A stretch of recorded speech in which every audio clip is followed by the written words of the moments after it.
বাংলাদেশের রাজনৈতিক পট পরিবর্তনে পার্শ্ববর্তী দেশ ভারতের সাথে পারস্পরিক সম্পর্কে টানাপোড়েন দেখা দিলেও পাকিস্তানের সাথে পারস্পরিক সম্পর্কে উন্নয়ন পরিলক্ষিত হচ্ছে। অন্তর্বর্তী সরকার দায়িত্ব নেওয়ার পর থেকে বেড়েছে দুই দেশের মধ্যে বাণিজ্যিক ও কূটনৈতিক যোগাযোগ। করাচি ও চট্টগ্রাম বন্দরের মধ্যে সরাসরি জাহাজ চলাচলের পর এবার পাকিস্তানের সঙ্গে সরাসরি ফ্লাইট চালুর পরিকল্পনা ঘোষণা দিয়েছেন দেশটিতে নিযুক্ত বাংলাদেশের হাই কমিশনার মোহাম্মদ ইকবাল হোসেন।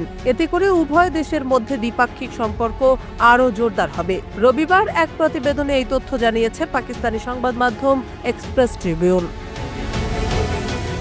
সংবাদ মাধ্যমটি বলছে, পাকিস্তানে নিযুক্ত বাংলাদেশের হাই কমিশনার মোহাম্মদ ইকবাল হোসেন দ্বিপাক্ষিক সম্পর্ক আরও জোরদার করে বাংলাদেশ ও পাকিস্তানের মধ্যে সরাসরি বিমান পরিষেবা চালু করার পরিকল্পনা ঘোষণা করেছেন।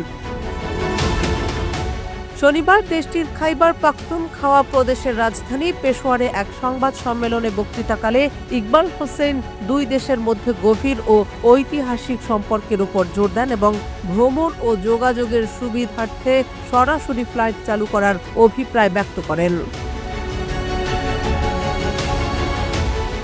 তিনি উল্লেখ করেছেন, এই ধরনের পদক্ষেপ উভয় দেশের মধ্যে পর্যটন, শিক্ষা এবং বাণিজ্য সহ বিভিন্ন ক্ষেত্রে সহযোগিতা বাড়াবে। হাই কমিশনার বাংলাদেশ ও পাকিস্তানের মধ্যে ক্রমবর্ধমান বাণিজ্য ও কূটনৈতিক সম্পর্কের কথাও তুলে ধরেন এবং এই সম্পর্ক আরও দৃঢ় হবে বলে উল্লেখ করেন। তিনি মত প্রকাশের স্বাধীনতার প্রতি বাংলাদেশের প্রতিশ্রুতির উপর জোর দেন এবং উল্লেখ করেন কিভাবে সোশ্যাল মিডিয়া তরুণ প্রজন্মকে তাদের অধিকারের কথা বলার ক্ষমতা দিয়েছে এবং সেটি দেশে বাক স্বাধীনতার শক্তিশালী সংস্কৃতিতে অবদান রেখেছে।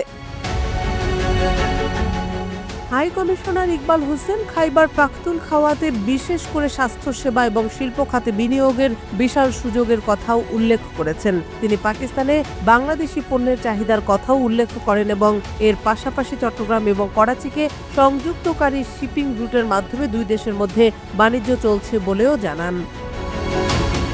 হাই কমিশনার বাংলাদেশের আসন্ন নির্বাচন নিয়েও কথা বলেন এবং প্রধান অগ্রাধিকার হিসেবে অর্থনৈতিক উন্নয়নে তার দেশের ফোকাস রয়েছে বলেও পুনর্ব্যক্ত করেন।